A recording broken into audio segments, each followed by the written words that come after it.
पिंकी के पति कमलेश की दुकान पर गांव का गुंडा जग्गू दादा आता है और धमकी देकर जाता है कि अगर उसने 1 लाख रुपए नहीं दिए तो वो दुकान तोड़ देगा। घर में सभी परेशान होते हैं।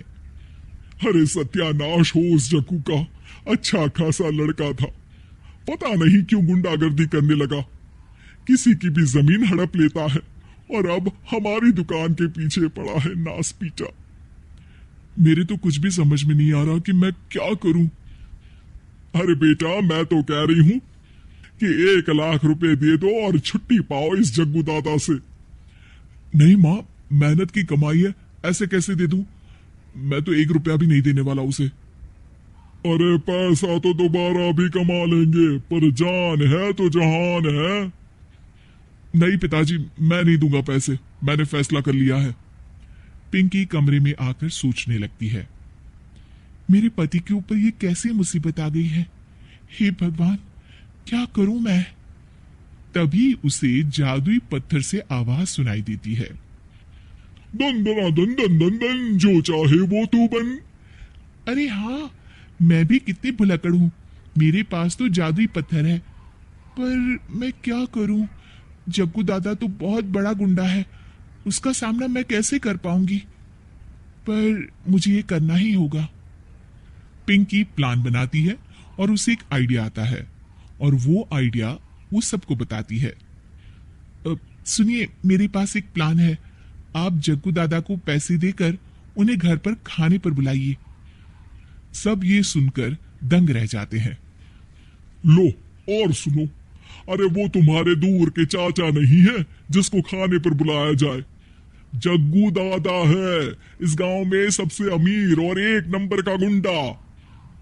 ओफो सासू माँ, मैं जो कह रही हूँ वो करके तो देखिए।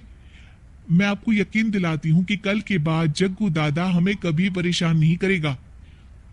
पिंकी के कहने पर कमलेश जग्गू दादा को रुपए देता है और उसे अपने घर खाने पर बुलाता है।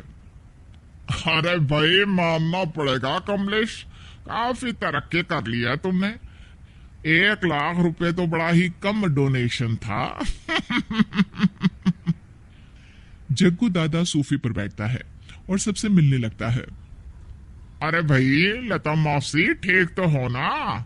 सुना है घुटने में बहुत दर्द रहता है। हाँ बेटा, पर तुझे कैसे पता चला? अरे जग्गू दादा सारे गांव की खोज खबर रखता है, और वैसे भी मेरी माँ और आप तो बचपन की सहेलियां थी ना, तो आप तो हमारी मौसी हुई। मौसी कहकर 1 लाख रुपए का चूना लगा रहा है कमबख्त। तभी बेल बजती है और कमलेश दरवाजा खोलता है तो सब दंग रह जाते हैं। अरे एमपी साहब, आप आइए आइए, आप कमलेश को कैसे जानते हैं? अरे भाई, कमलेश हमारे बड़े ही अच्छे मित्र हैं और मैंने सुना है कि आप इनकी दुकान हड़पना चाहते हैं, इनसे चंदा भी मांगते हैं आप। अरे एमपी जी, वो तो बस थोड़ा धंधे में मंदी चल रही थी तो गांव वालों से थोड़ी मदद मांग ली। देखो जग्गू दादा, होंगे दादा तुम अपने घर के, ये हमारे पहचान के लोग हैं, इनके साथ तुमने कुछ भी उल्टा सीधा किया तो सीधा जेल में डाल देंगे, समझे? फिर वहां बाकी कैदियों से चंदा मांगते फिरोगे क्या?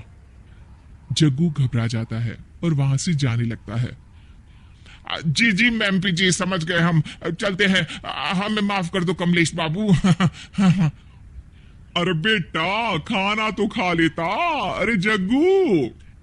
जग्गू दादा को भागता देख एमपी के रूप में बदली पिंकी हंसने लगती है और सब एमपी के पास आते हैं और उनका धन्यवाद करते हैं।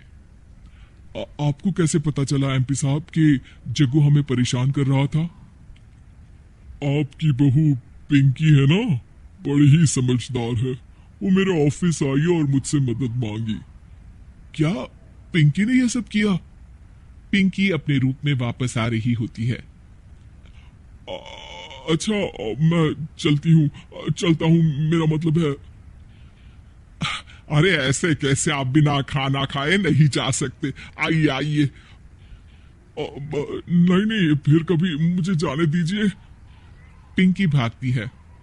अरे इन्हें किस बात की जल्दी थी? लगता है कोई इंपॉर्टेंट मीटिंग होगी माँ। हाँ भाई, बड़े लोग हैं, दिन में कुछ ना कुछ चलता ही रहता है। लेकिन भगवान का शुक्र है कि आज बहू की वजह से सब सही हो गया। पर बहू है कहाँ? पिंकी घर से दूर भागते भागते अपने रूप में वापस आ जाती है। उफ, बाल बाल बच गई आज तो।